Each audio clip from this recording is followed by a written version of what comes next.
Wrap it up. Wrap it up. No. Say some kind of wrap-up thing. Oh, wrap up.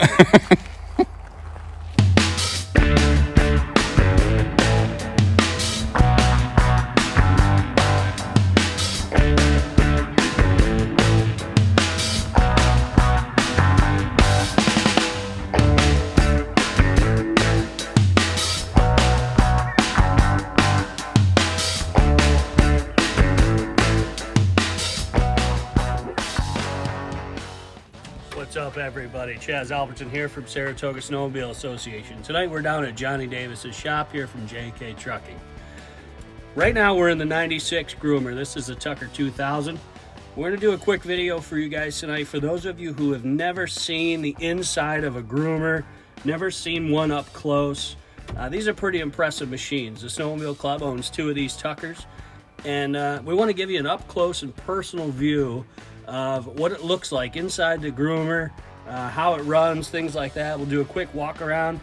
And for those of you who love to snowmobile but don't know what goes into making snowmobile trails smooth, we're going to try to give you a quick video on that. So what do you say, Danny? Let's give them a quick shot of the Groomer. Yeah, let's do it.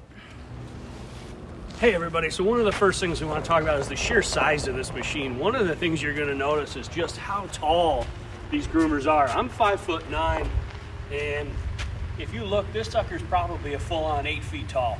So as you're going through the woods, think about how big these things are, and also you're going to want to look at how wide these are. So Danny, come on around here and get a shot from the front. We'll talk about just how wide these are.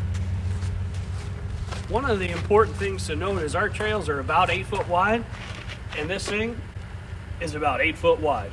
So when you're cruising through the trails and going down through the woods, know that if one of these things is on the trail, it's taking up the whole trail. Yeah, so that means if you're on a snow machine and you're coming up and you see one of these things taking up the whole trail, what are you supposed to do if you're on a snow machine? Yeah, so when we're grooming and sleds are coming, we pretty much stop the Groomer because we have nowhere to go. As you can tell, this thing's 8 feet wide, trail's 8 feet wide. So we'll just stop. Typically, we can't go anywhere, so we're going to stop dead in the trail, and we're going to ask the snowmobilers pull off the trail onto the side, get themselves to a safe spot, and then once they're safe and they're stopped, then we're going to go on through nice and slow. Once we're through, then the snowmobiles can head on out. Yeah, right. And the same thing with coming up behind us. We're going to see a sled coming up behind us. Oftentimes, we're going to stop in a spot where we think it's safe, so that a sled can come on up by us. Yeah, so I think it's important to mention that if you're on a snow machine and the Groomer and you are on a head-on, the Groomer has the right-of-way, right? Yeah, that's pretty much the case. Considering this thing's like more than a couple thousand pounds and the sled's only a couple hundred pounds, you're going to want to stop. Oh, yeah. I mean, we're going to do everything we can to help you out and avoid hitting you or whatever if you just happen to be ripping through the woods having a good time, but just keep in mind, we're going to need you to dive off the trail. I mean, don't dive off a cliff. That would be real bad. But we might need you to just kind of dive off a little bit so we can get by. We'll do everything we can to help you out. Just know these things are big. Yeah. All right, next thing we want to talk about here is the tracks. These bad boys are what we call steel track. Steel track or rubber track. Those are your 2 options. This one you can see here, these are the steel track. Pretty much we run steel track up here in the mountain because anything that's a hill with a rubber track, it won't pull up the hill. And Danny and I actually had that happen to us a couple years ago with the old 97, which was rubber track. A little bit of ice underneath the snow, it would not go uphill. Remember that? Yeah, especially when you got a lot of snow in your drag.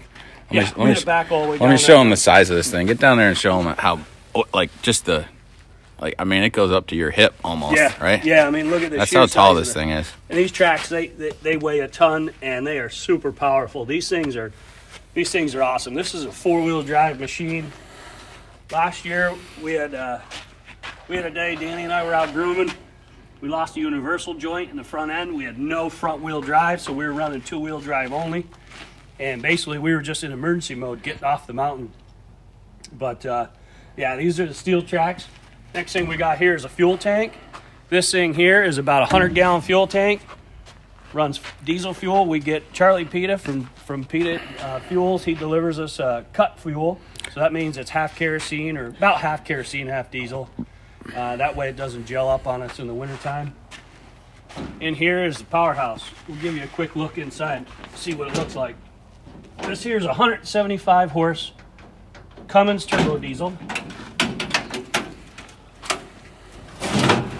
Now granted, she's not shiny because she's not brand new. She's a 96, but look at that turbo. Man, that thing is big. Yeah, it is. We got fresh filters this year. We did the oil change already. Beautiful engine.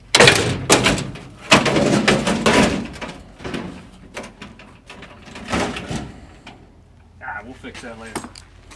Coming around the back here.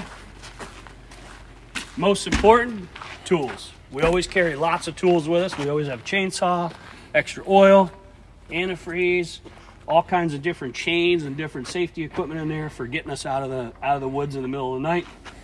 We got here our hydraulic hookups. These, I'm not sure what you call them, but they're like a speed hookup. So you push your hydraulic hose in, and if you hit something and the drag rips off, these hoses just rip right out. Next is our camera here. You see our camera, brand new this year, thanks to one of our guys, Scott Todd, hooked us up. This here's the pintle hitch. Pintle's different from your snowmobile trailer. Normally you got a 2-inch ball on your snowmobile trailer, but this is heavy duty pintle. Pintle's got a much heavier duty weight capacity. Plus when that drag gets bent way up in the air, we're lifting the drag, a ball wouldn't hold that. A ball would just bend and break. So we always use pintle hitches. So backup camera, pintle. This here's a third remote for if you had some type of powered device on the drag. On one of our drags, we actually have limb masher, right? Limb masher, that's it. Yep. It's a powered limb masher that goes out, so that's on a ram. So that's what the third remote is for. Notice LEDs on the back. We got another camera up there. That camera's for when we're just driving along. You can see the drag. You can see what's behind you. Little camera up front in the cab. Coming around this side, we got another access to the powerhouse. We got our batteries in here, 2 big batteries. And this here's the passenger side. A little dirty right now. We've been, oh, look at that, little mice action. Oh, in there. yeah, look at that. These are our little friends. See what they do. See, yeah, the mice like it. But always try to bring a passenger with us when we go out grooming. We never want to go alone. Sometimes you have to, though. You can't get somebody to ride along with you. It's a long ride, usually about 6-8 hours. So if you can't get somebody, you're riding alone. All right, tell us about this plow. All right, so this here's the blade. The blade on this, it goes up, down, angles left to right, and then it pitches forward. So the blade on a drag, on the groomer is typically what you're doing. You're gonna run it right close to the ground, within an inch or two of touching the snow. And as you're going through moguls, you're gonna bash those moguls, you're gonna push them right over, and you're gonna have those moguls get spread out nice and smooth in front of you. And then behind you is you're gonna be the drag. One of the things you notice up here on the mountain, if you ever see the groomers grooming, they groom with it up in the air. Why is that? Nothing but rocks underneath. If you hit one of these babies on a rock, it messes up the whole machine. So our guys typically up here, until you know the trail bed, we groom with it up in the air. But this here is for pushing snow and pushing snowbanks. It's pretty powerful. All right, let's go take a look at the inside. Let's do an inside look. How we doing? All right, so we're up in the cab here. One of the things we're gonna notice back when we were talking about the size of this thing, we are way up in the air. This thing is real high. We're way off the ground. Gosh, we gotta be, at the top of my head, we're probably 8 feet off the ground. So this thing is a giant when you're going down through the woods. So, this machine, the Tucker, much different than the piston bully we own. The Tucker is a steering wheel, there's a brake, a gas pedal. So with a Cummins engine, Allison transmission, it drives just like a giant bus. It actually shifts like a bus too. So here we've got our instrument panel. Here in the instrument panel, what you're going to see is you just got your wipers, your lights, bunch of switches for lights. You've got heated front, you got a heated windshield in the rear, heated side mirrors, lights in the rear. You got blower for your heat, your caution lights. And then here's your shift transmission. It's an automatic transmission. It's a 3-speed. Right here is your heater temp. So when you get hot, you push that. Not so hot. And then you pull that when it's nice and cold. This here's your blade control. Down here is the control for all your remotes in the rear. So it lifts the front of the drag, puts the wheels down on the drag. And then this here would do your third remote. Of course, you got your parking brake. And then this is going to run all your blade controls. So there's up, down, left, right, and curl. So why don't we go ahead and fire this thing up, show them what it sounds like when it starts. We'll show them some of the blade controls. What do you say? Yeah, let's do it.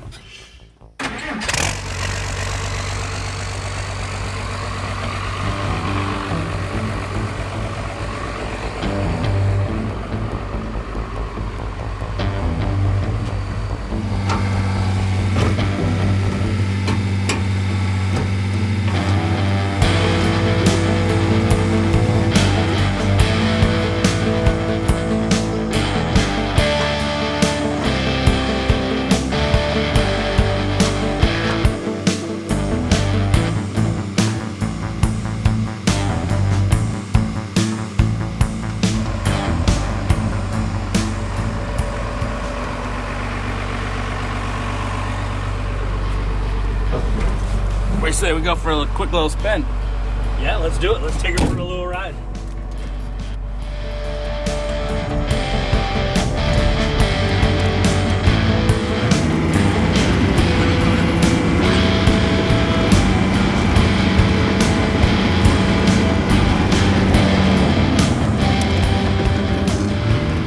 So what do you think about the turning radius on this thing? This thing doesn't have much of a turning radius, considering it's probably, what, 12, 14 foot long? I think, if not longer, 8 foot wide. There isn't much of a turning radius on this thing.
Man, that thing is awesome.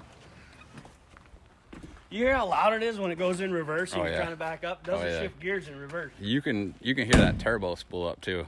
Can you? Oh yeah. That turbo is loud, man. This thing is a beast. 175 horse of pure power. All right, everybody. So that was a quick walk around of our Tucker 2000. This is the 96 model. Right over there is the 97. So if you like this video, please go down below, hit subscribe, go to our online store, check out our merch. And we'll see you next time. Think snow.